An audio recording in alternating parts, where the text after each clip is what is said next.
Chapter 6. Varjak could see for miles and miles. There were no walls or trees to block his view any more. Just open space rippling out ahead of him, beneath him, above him. He was standing in space, and it was a long way to fall. He peered down the inside of the wall. He could see nothing through the trees.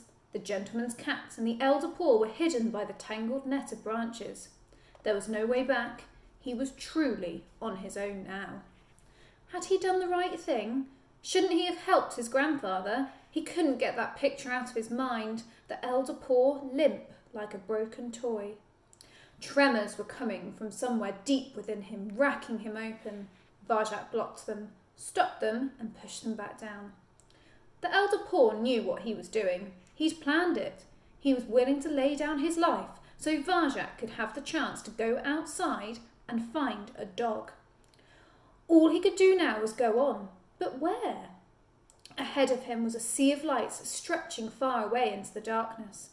Varjak couldn't tell what they were or where they led. He looked up. Another sea of lights, the moon and stars, cold and distant. They made him giddy in the pit of his stomach, so dizzy he could almost feel the wall slip out from under him.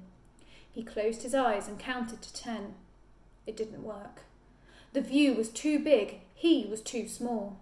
A purebred Mesopotamian blue had no place on top of a wall. But then, as his family said, he wasn't much of a blue. So who was he? Beneath that giant sky, he was no one. He was nothing. Varjak's stomach lurched. He was going to be sick if he stayed on the wall any longer. Down. He had to get down, and quickly. The black cats would be looking for him. But how? He couldn't climb down the wall. It was sheer. He'd overbalance and crash if he tried. There was a tree outside the wall, just one. He could climb down a tree, if he could only make it that far. He stretched out a paw. His pad zipped on the wet moss, like cloaked the stone. He hung on with his claws and regained his balance. A blast of bitterly cold wind almost pushed him over the edge. Another wave of giddiness washed over him. The wind seemed to taunt him with its song. "Too high," it sang, "too high, too soon." Varjak tried to shut it out, but the song was everywhere. "You've gone too high, too soon. You'll never make it to that tree." He ignored it, positioned his tail for extra balance, and took another step along the mossy stone. It was like walking on ice, treacherous, impossible. In his mind, he saw himself slip, slide, skid off the wall, smash to pieces on the ground below. Oh, he shuddered. Think of something else, he told himself. Think of the way. What was it? Slow time, moving circles, shadow walking. Varjak staggered towards the tree. "Too high," whispered the wind. "Slow time," he yelled back. He wasn't going to let the wind beat him. Moving circles. He wasn't going to let the wall beat him. Shadow walking, because he was Varjak Paw, and he knew the way.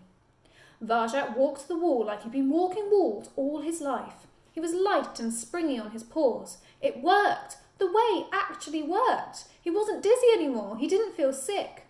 I'd like to see Julius do this, he thought. Now, he just had to step into the tree and he could climb down easily. He'd done the hard part. Varjak grinned and pounced onto the nearest branch. Crack! Falling? I didn't test it. Stupid. The wind whipped into his face as he fell towards the ground. He closed his eyes and everything went black. Chapter 7. Varjak dreamed. He dreamed he was walking by a river in the heat of the night. Zigzag trees swayed in the warm breeze. The air smelled like cinnamon and tasted of ripe dates. He looked up. The stars were different. They sparkled, big and bright in a brilliant sky. An old cat with silver blue fur, like starlight, walked beside him. He looked like a Mesopotamian blue, but he wore no collar and his eyes were amber like the rising sun. "Welcome to the land of your ancestors," said the old cat. "Welcome to Mesopotamia." "Mesopotamia? Where Jalal came from?" "Jalal the Paw, yes, indeed. This was his home in the olden days." Varjak's pulse beat a little faster. "Did you know Jalal?" he said. "And if I did?" Then I'd asked you questions. Are the tales true? Could he really talk to dogs? And what would he think of me? The old cat cackled. What a question! Why should that matter to you? Varjak looked away. My family say I'm a disgrace to the name of Jalal. They say I'm not a proper, pure-bred Mesopotamian blue. Oh, and what say you? Are you worthy of your ancestors, or not? No, said Varjak quietly. He hung his head. I'm not. What if you knew the secret way of Jalal? Would you then be a proper, pure-bred Mesopotamian blue? Varjak smiled sadly, remembering the elder Paw. I already know about the way, and I feel just the same. You know the way. How impressive. Perhaps you will demonstrate. Strike me. The old cat stopped walking. He blocked Varjak's path. He wasn't big, but something about him looked dangerous. Varjak stepped back a pace. Strike me, he commanded again. His amber eyes flashed. Strike me now, or die where you stand. Well, if that was what he wanted, why not? Varjak swiped gently at the mad old cat, meaning to tap him on the side, but somehow he didn't connect. His paw sailed through the air and thudded harmlessly on the ground. Varjak frowned. How could he have missed? The old cat combed his whiskers. Am I too quick for you? He challenged. Is this the way of Jalal? I think you know nothing, little kitten. Strike me again. This was becoming annoying. Now Varjak wanted to hit him. He decided to give it his best shot. There was no way he could miss. He slammed out a silver blue paw, missed completely, and lost his balance.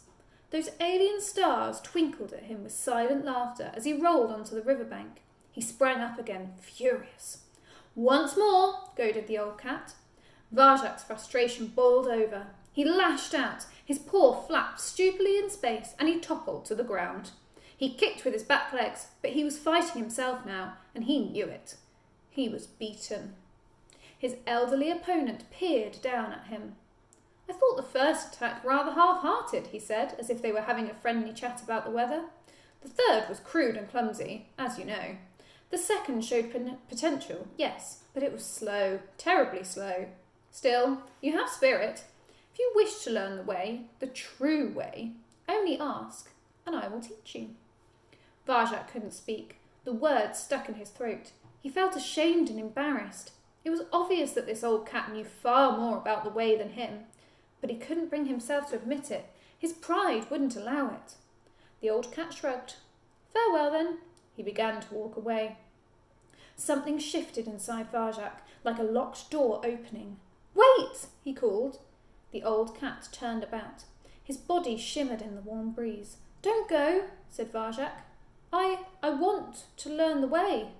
The old cat smiled. Very well, then I shall teach you. We begin now.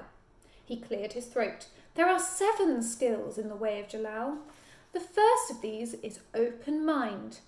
You've just found its secret, for only when you admit that you know nothing can you truly know anything. Varjak's eyes widened as the word sank in. Who are you? Do you still not know me, my son? Jalal? Jalal the Paw, that I am. He winked. Believe none of the tales.